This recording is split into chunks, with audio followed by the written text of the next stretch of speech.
Жашоонун мүмкүнчүлүктөрү чексиз. Кээде аны тагдыр чектейт же өзүбүз чектеп алган учурлар жок эмес. Коомубуздагы кээ бир алты саны аман адамдарга салыштырмалуу берилген сыноого сынбай, тескерисинче турмуштун ар бир мүнөтүн татыктуу жашап калууга аракет кылган Айзада Кожобергенова бүгүнкү көрсөтүүбүздүн каарманы болмокчу. Айзада Кожобергенова тубаса майып болуп төрөлгөн.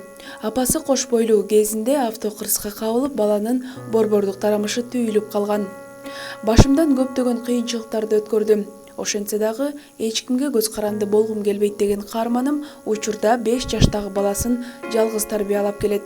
Эмне болуп бутуңуз майып болуп калды? Мен апам боюмда ара кезде Сиз апаңыздын ичинде? Мен апам боюмда ара кезде деп атпа.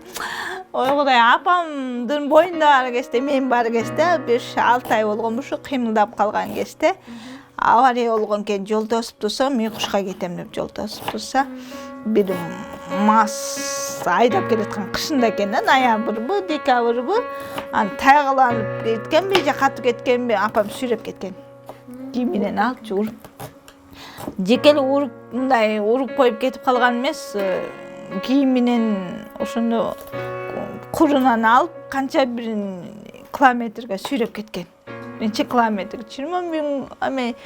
20 километр, 30 километр катуу сүйрөп кеткен да. Ошондон ошо центральный турмуш түлүп калган деп айтышат. Айтышат эме деп. Мен врачтын күчү менен калыптырмын да. Бала жакшы, таза деп элечи. Жолбосо баары эле мени салага чаба бериптир. Алдырып сал, бала болбой калды го, минтип калды го деп эле атам туугандар деле, атамдар деле, ата-энемдер деле. Анан бир врач бар экен, азыр өтүп кетти, ал атамдын досу экен. Бала таза, кыймылдап атат, жакшы, жүрөгү жакшы. Ошондо эле бутумду текшербейт белең деп мен күлүп калам. Ошондо эле бутум текшербейт белем, чала жамылып эмне туп салдыңар. Ошондо жок кылса албайт белең деп апама дооруп калчумун. Ошентип инвалид болуп калыптырмын, паралич. Односторонний болуп калыптырмын да, двухсторонний болгондо уже жанагы постельный режим болуп, сүйлөй албай анан болуп калган экен. Ошондон кийин азыр эми инвалидтер арасында жүрүп баарын көрбөдүкпү.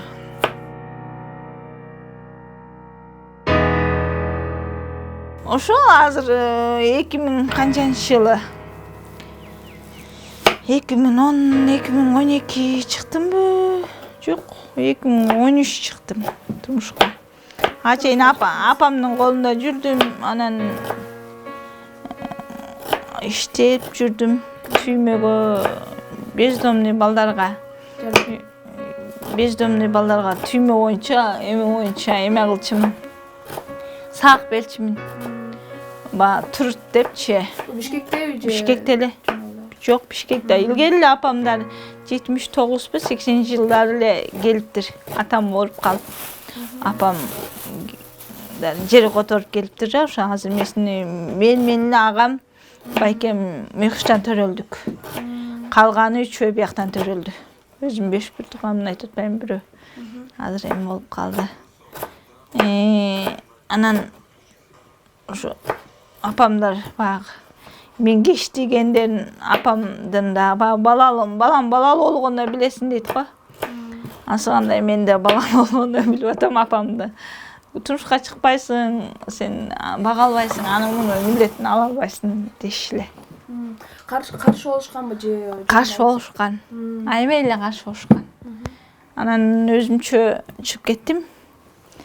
Кана 30 канча жашымда чыгып кеттим. 30. Мен беку төп келчи. Бол, тез. Анан турмушка кака чыктыңыз? Ошко, Жалал Абадка чыккам. Жалал Абадка чыктым. 6 ай жашадык. Күйөөм жакшы болчу, жаман дебейм. Кайнем, мен аны эле түшүнөм, мен деле балалуумун го. Баласы мени боюнтуп жүрүшкө каалаган жок болуш керек. Кайнем деле баарыбыз эле бала деп жашайбыз да. Кайнем мени көргөн жок. Тиги коляскачан балдакчан десе өмүр бою ошого байланасың аны муну деп аязатпыз да энебиз. Ошентти анан азыр билбейм өзүм ойлонуп калам, азыр өкүнөт болуш керек депчи. Силерге каршы болгон.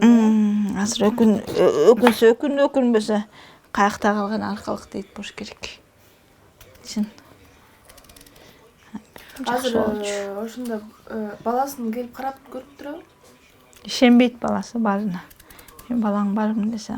Силер ажырашып кеткенден кийин ошо кайнем ажыраштырды, жашап эле жүргөнбүз. Кайнем ушуп жулдал эле таарымчы. Силер менин тандоомду эметпейсиңер анан.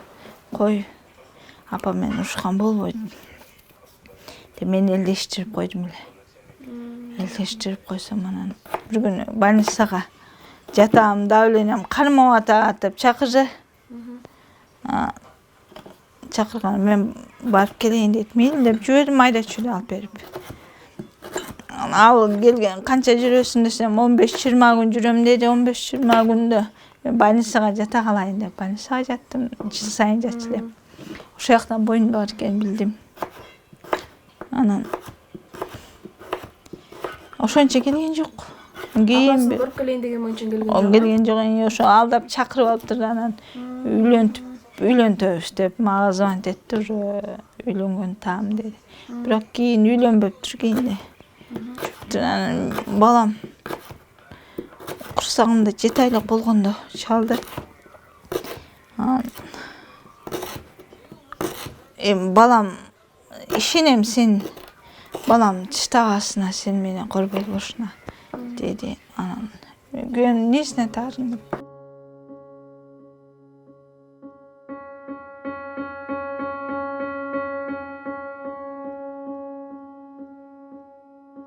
Бош отурганды жаман көрөм. Сөзсүз бир нерсе менен алектенип турушум керек деген Айзадайым учурда үйүнүн жанындагы баняны иштетет. Андан сырткары кол өнөрчүлүк менен дагы алектенип келет.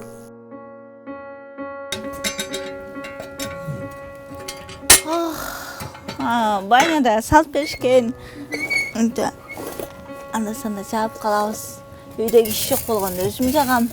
Үйдө киши ийиним болгондо ийиним жагат. Калбай калыптыр да, сала берейин.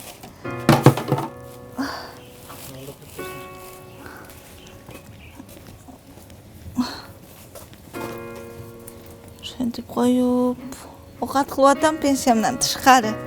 4000. 4000 азыр пенсиям, мура 3000 болчу. Анан 4000 деле жетпейт да. Светим бар, баламдын немеси бар. Анан баня кылып, кичине тамак ашымда кем кылбайт ушул. Колуң жабышып калат балам. Нан саныма, майда чүйдөн баламдын чупа-чууна. Конфетишке жетип турат. Былтыр мудагы жылы жакшы болчу. Азыр баня коюп кетип келен асанан баягы. Кошунам келет, ана баня тандагандар келет, жакшы дегендер, таза эметип. Ичин жуудуруп эметип турабыз. Банянын ичине өзүңүз жууп турасызбы? Киши кирип чыккан. Иним жууйт, анан постоянно жума сайын сиңдим жууп берет. Сиңдим кызы жууп берет, баягы тазалык. Мында деле киши жок кезде жагам. Киши болгон кезде чыкпайм. Кыздар чыгарбайт. Иним чыгарбайт өзү деле. Ал жок кезде жагыш керек да. Мустап калат. Клиенттер мустак ана муну дешет. Ошондо жагабыз. Качандан баштап иштете баштадыңыз? Үй бүткөндөн баштап 3 жыл болду. 3 жылдан бери баня. 3 жылдан бери 2 жыл жакшы болду. Быйыл кичине баняда көбөйүп кетти. Быйыл анча эмес, анча болгон жок. Ошо менен эле. Баняңызды жаап коюп үйүңүзгө келип тамак жасайт экенсиз, Тамак жасап кирширим жуп жүрө берем үйдө. Эмне кылабыз анан биздин эшикке чыгып госура жумушту иштелик десек, иш бербесе, жумуш бербесе, Эмне кылабыз, өзүбүздүн наныбызга, өзүбүздүн курсагыбызга деле, баламдын курсагына деле оокат кылабыз да. Келер инвалидтер бара деп оосун ачып, мен инвалидмин деп эле жатып эркелей бергенчи андайдын далайы бар да. Анан эми тагдырдын пешенеге жазган тагдырдын эмеси да. Кудай кылса кубармакысы барбы дейт. Кудай кылса ким күнөөлүү? Энем де күнөөлүү эмес, эч ким күнөөлүү эмес. Бир эле ара кечи ошо күнөөлүү. Ара ичип алып апам коюп кеткен. Андан башка эч ким күнөөлүү эмес, бир Кудай. Ошол Кудайга дагы мындай шүгүр кылам. Ошого дагы шүгүр. Кейлер пастелде эле эшик көрбөй, аба жутпай жүрбөй. Ага караганда мен тентип жүрбөйм. Ошподага кетип калам, продукт алып. Эме кылып кетип калам, бүгө деле кышында эле үйгө отурбасам, жайында көп деле үйдүм. Эме болгондо эле ысыкта эле отуруп калбасам, ата көп деле эме кылбайм. Көчөгө чыкканда кантип эмне менен жүрөсүз? Балдак менен жүрөм. Мурун азыр колум орто электе балдак менен жүрчүмүн. Азыр больницада жатканда 2 жолу жыгылып, 2 колумду, ийнимди этин чоюп алгам да. Ошондон баштап колум эметилбей калды. Азыр дагы жакшы. Быйыл эме чачым тараганга башыма жетип калды. Жетпей калгам. Тамакты боюнча ичип калгам. Азыр жакшы дагы бир элмеде эже бар. Мен ошол укол сайбайын бүтүп алып чачым тарап калдым. Азыр деле балдак менен бассам, бирок көп эмес да, өмүндүр колум отказ кылат. Азыр коляска менен жүрүп атам. Базарга барганда тачкага отуруп алам. Ошентип коюп оокат кылам. Анан эмне кылам? Апам деле ушу апама ыраазымын да. Мен инвалид деп көзүм карабай. Биз эшикти кылабыз, сен үйдү кыл, үй жыйна, тамак жаса деп үйгө чыдап кетет. Үйдүн баарын мен кылам, аягылалы эшик кылат. Алар жасап келгенче тамак даяр болуп калчу. Мына мен ошондо оокат кыл дей берет деп эметчимин, бирок азыр ойлосом, ушу апамдыкы туура экен да. Ыраазы болом да. Мен таптакыр жок болуп кеткенде, мына көз өтүп кетти. Өтүп кеткенде коргобос экен деп эметти окшойт. Азыр эчтекен кор болбойм, өзүм жасай берем. Баарын. Оор нерсе көтөрө албайсың, өйдө эме кыла албайсың. Ошол эле. Атак баарын калганын өзүм кылам.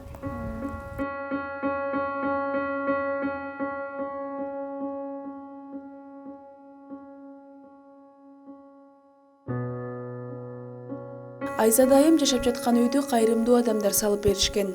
Буга чейин ал Батырда жашап күн кечирчү. Балам кичинекей кезинде аябай эле кыйналдым. Эми минтип мага жардам берип, чоңоюп келе жатат дейт.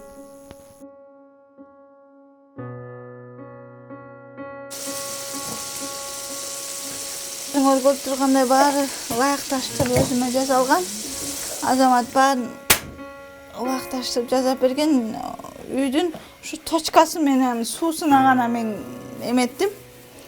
Айттым мындай кылгыла депчи, калган бүт Азамат өзү кылды. Бойду дагы бүт өзү тандап келди. Баарын. Ушунда майда болуп калса эмек.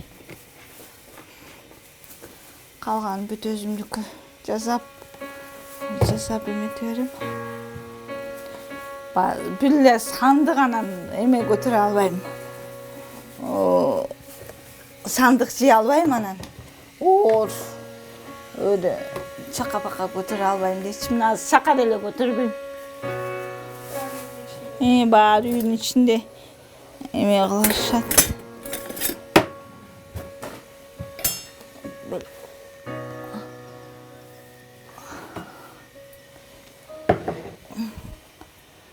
Баардыгы өзүмө ылайыкташтырылып жасаган. Мына бош отурбайм. Үйүм таза болсо, түймө или бирдеке тамак-самак кылып, ошо кырап турушум керек да. Бош отурган жаман көрөсүз. Ошо бош отургум келбейт.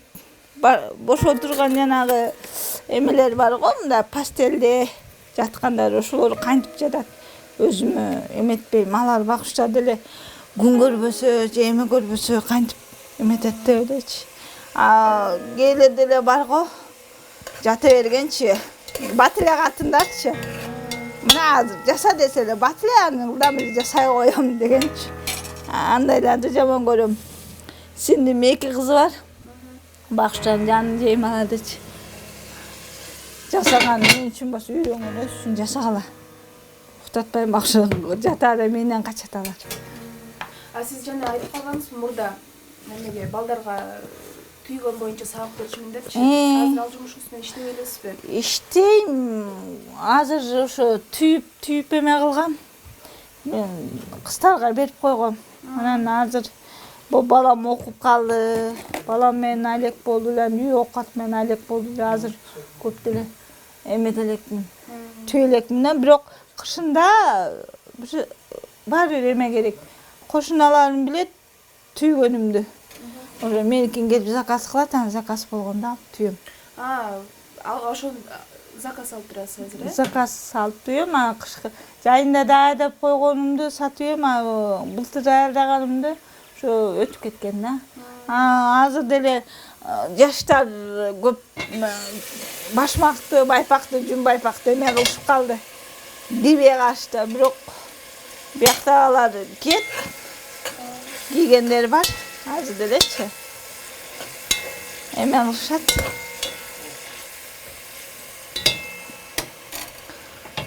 Анан түйгөндө түйөм, түйбөгөндө ошо оокатым менен мурун баягы үйүм апамдыкында жүргөндө, колунда жүргөндө кыстары кылып кичине бош болуп калчумун да. Азыр баягы түндүк көйлөктүн түйшү көйлөк дейт го. Анысы кандай үйлүү болгондо улам бир жери көрүнөт экен, бир жери эме болот экен, аны кыла калайын деп атып. Жөн отура албай. Кирим көбөйүп кетсе дагы болбойт экен. Аны жасай калам, муну жасай калам, кечинде кейисте 6 мүнөт албай уктап калам. Балам күйнөгөн десе ии деп уктап кала берет телевизор. Өссө өчөт, өчпөсө калат ошо. Ойгонгондо өчүрөм. Ошентип эле жашап атабыз. Анан да бир айтышым, жана балдарды чыдап эметип кетип атпайбы? Келечекте энелерге кинолордо деле болуп атпайбы? Ошолорго айтарым. Аялзат болгондон кийин, ургач болгондон ушу балага, үй оокатка тыңыраак бололу да. Ал канекей энебиз да таза болгон. Ачырөк энебиз дагы курман жатка энебиз да аябай таза киши болгон. Бийликте болгон, бирок бийликте болсо дагы өз каражанын карап, жүрөгүнө канча эме болуп турса дагы ошонусу билгизбей турганда ошону курман жана жатка энелер болсок, анда ошо индиваликтер ошонун эмесин караса, кармаса, анда эме болбойт эле. Ошо бош калбайт элек да. Ар ким өзүбүз үчүн тырышалы. Мен деле тырышып жүрүп 20 жыл бала деп жүрүп, мына 20 жылда 20га чыкканда, мен туулган күнүмдө 20га чыкканда айткам. Ошо мен 40ка чыккыча балалуу да болом, үйлүү да болом деп. Кудай тилегин берди. Азаматты дагы пеште кылып жолуктурду окшойт. Баягы себепчи кылды. Азамат кетти, мени 20га чыккыча ошо 20га деп коем, 40ка чыккыча ошо 2 жылда, 1 жылда, 2 жылда дебейин, 6 айда үйлүү жайлуу кылып балам менен кычыраган. Азыр көнүп калдым. Мурун болсо башка өлкөгө келгендей болчу элем да. Башка өлкөгө, Америкадагы жана Евро эме байлар жашаган үйлөрдө ошондой сыяктуу болуп, биринчи балам кичке 2 жашта, тигил үйдөн бул үйгө көчүрсөк уктабай бияка өзүбүздүн үйгө кетеличи депчи. Өзүбүздүн үйгө тигил үйгө уктатып, анан бул үйгө алып келип жаткызчым. Ошентип 1 айча жүрдүм. Бул деле биздин үй балам. Бул деле биздики деп атып, анан эме кылдым да. Бүгүндө азыр башка үйгө жатпайбыз. Эме кылабыз. Кетебиз деп эле турат. Кетебиз деп элечи.